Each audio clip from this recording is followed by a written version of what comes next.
नमस्कार.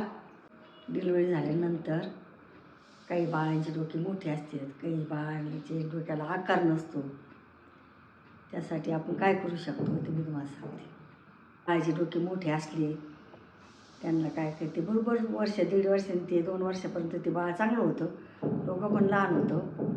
बाळाच्या डोक्यात हाडं विकसित झालेली नसतात आणि नॉर्मल डिलिव्हरीसाठी ते सोपं जातं, म्हणून तसं असतं ते. दुसरी गोष्ट म्हणजे ज्या बाळाच्या डोक्याला आकार द्यायचा ठरला त्याच्यासाठी काय करायचं, कूस बदलीत राहायचं. सारखं असं सरळ झोपून राहून नाही द्यायचं. कूस बदलली का बाळाच्या डोक्याचा आकार पण बदलतो. आणि पालतं झोपायचं, 15 मिनटं त्याला पालतं झोपायचं. म्हणजे त्याच्या पोटाचा गॅस पण निघून जातो आणि मानेला बळकटा येते.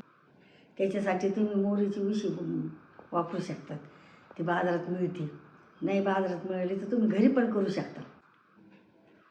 बाळाला उभं धरायचं. आम्ही जर उभं धरलं, पहिल्या काळात लोक म्हणायचे ना, नको उभा धरू, तिचे गाल मोठे होतील. पण तसं काही नसतं. त्या बाळासाठी झुळी ही उत्तम हे, कारण आपण झुळीत टाकलं तर पाठीमागे टेकन नसतं ना. त्यामुळे आमच्या काळात आम्ही झोळ्याच वापरतो.